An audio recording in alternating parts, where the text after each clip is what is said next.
আবারও সাদা পোশাক পরিহিত পুলিশ খোয়াইয়ের রাধানগর স্ট্যান্ড এলাকা থেকে 4 বাংলাদেশি নাগরিককে আটক করল। আজ বেলা 1টা নাগাদ খোয়াইয়ের নিপেন চক্রবর্তী অ্যাভিনিউ সংলগ্ন রাধানগর স্ট্যান্ড এলাকা থেকে অবৈধভাবে আসা 4 বাংলাদেশি নাগরিককে আটক করতে সক্ষম হয়েছেন সাদা পোশাক পরিহিত পুলিশ। এই বিষয়টি নিয়ে প্রতিক্রিয়া দিতে গিয়ে খোয়াই থানার ওসি কৃষ্ণধন সরকার জানান, 4 জনের বিরুদ্ধে আন্তর্জাতিক আইন অনুসারে তাদের বিরুদ্ধে আইনগত ব্যবস্থা গ্রহণ করবেন। সূত্র মারফত জানা যায়, এরা হলেন রফিকুল, সামাকুল, মিঠুন সাহা এবং মাসুম। এরা সকলেই বাংলাদেশের চাপাই নবাবগঞ্জের বাসিন্দা বলে জানা গেছে। সবথেকে উল্লেখযোগ্য বিষয় হলো, অবৈধ বাংলাদেশি নাগরিকদের আনাগোনা সবথেকে বেশি খোয়াই মহকুমাতে।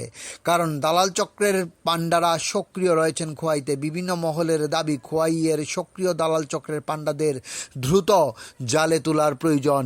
ডিউরি report, Khowai Times Bangla.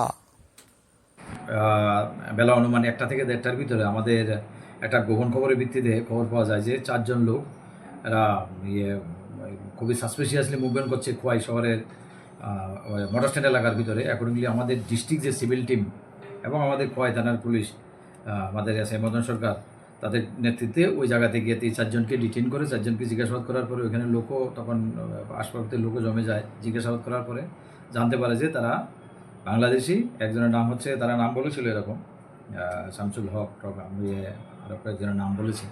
তো বেশিরভাগ বাড়ি হচ্ছে ওদের চাপাই নবাবগঞ্জ। 4 জনকে আমরা ডিটেইন করে পিএসএ নিয়ে এসেছি। আমরা এই রিগার্ডে আমরা একটা ইনভেস্টিগেশন চলছে এবং আমাদের আদার সিস্টার এজেন্সিগুলো আসবে এই ইনভেস্টিগেশন করার জন্য। তাদের সোর্স কোত্থেকে কোন দিক দিয়ে তারা পেরিয়েছে, কী আসে বিষয় ব্যাপারে ডিটেলটা জানানো।